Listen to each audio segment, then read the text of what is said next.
You mentioned before your early years of practice being quite broad and doing a fair bit of traffic offences and the like. By the early 70s to mid-70s, what had your practice largely become? You were doing family law too, you mentioned that. Yes, well, I gave up family law when the Family Law Act came in, and that was a conscious decision that I decided I wouldn't do any more family law. And I started to do much more local government and planning law and commercial matters, not so much criminal law. And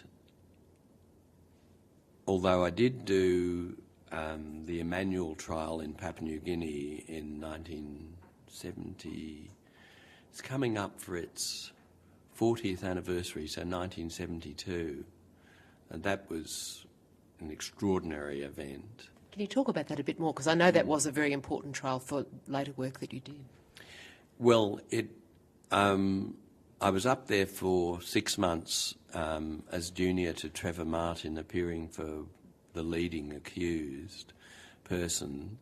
So being closeted in New Guinea for 6 months is quite an event, in any event. The trial was quite extraordinary.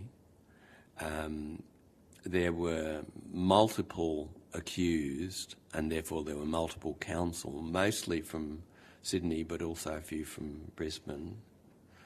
The prosecutor was Gerard Brennan, and the chief defenders were Ted Lusher for another important accused, the young fellow that was supposed to have did the deed with the rusty bayonet on Emmanuel, and he represented that fellow Tovalera, whilst Trevor Martin and I represented a fellow called Taupa. It was an extraordinary time because it was a time of new independence. It was a time that the Tolais were coming to the fore in New Britain, and there were some very bright people amongst them.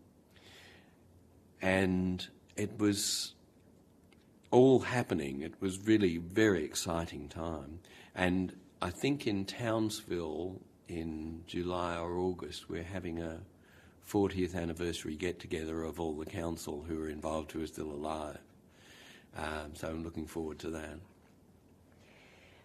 Against all that, there was the backdrop at that time in New Guinea of its gaining of independence. And was that in turn contributing to a considerable atmosphere of unrest that was leading to, if you like, a bit more of an explosion of these sorts of situations or cases? Well, there had been quite a lot of unrest, particularly in New Britain, over land rights for Tolais, and there'd been demonstrations, and there were some whilst we were there.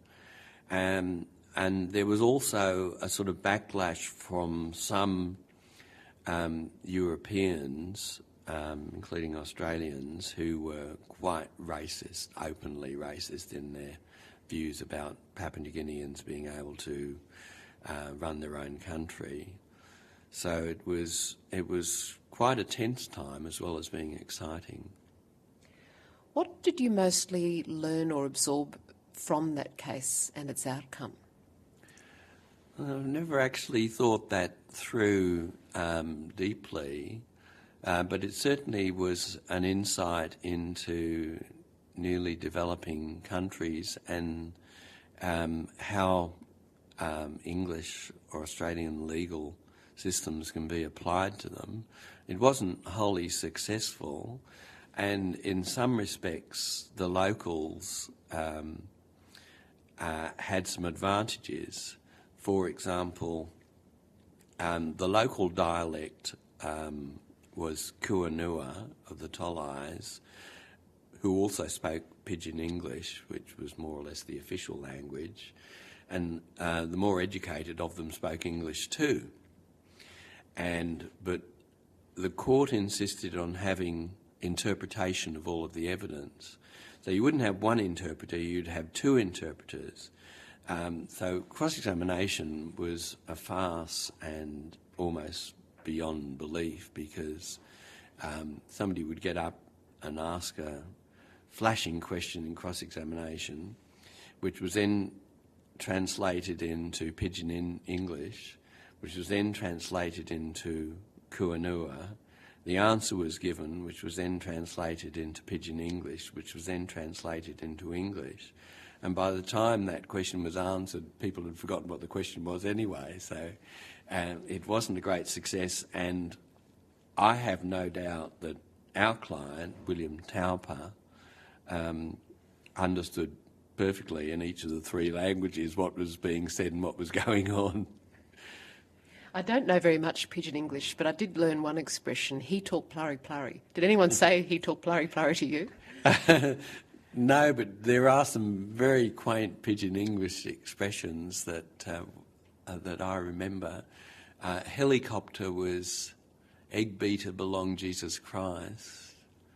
That's a great one. Yeah, that's a good one. And then there were several others too that probably oughtn't to be repeated.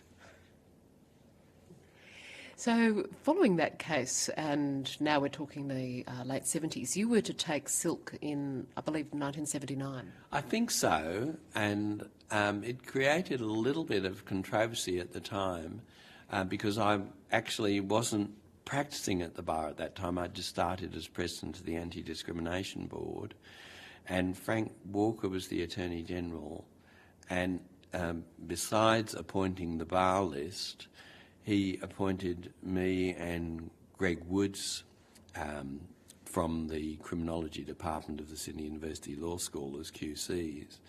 And there was a bit of animus about it, less so in relation to me because I'd practised at the bar for quite a number of years before that, but it was more directed towards Gregory Woods, but it passed.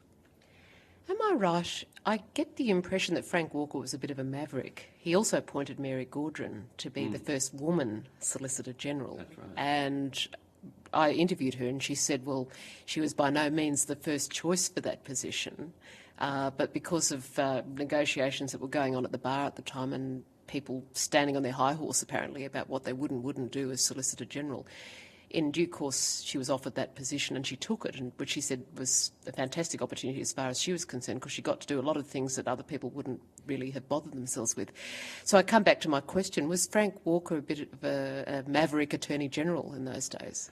No, I wouldn't describe him that way. I think he was a very good Attorney General. He was an activist Attorney General, and he certainly tried to do things that sometimes other Attorney Generals might pull back from.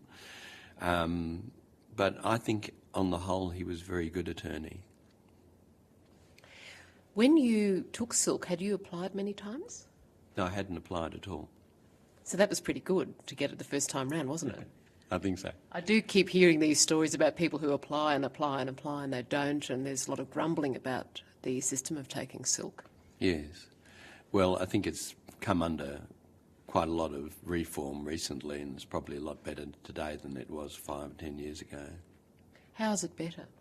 Well, I think it's more open, transparent process, and I think people feel that they're getting a fairer go out of it than perhaps in some years past they felt. Was it a bit too much of a nudge and a wink type system? Well, I don't know because I never participated in the system and I don't want to second guess what might have been going on, but it did seem to be a bit of an insider's thing.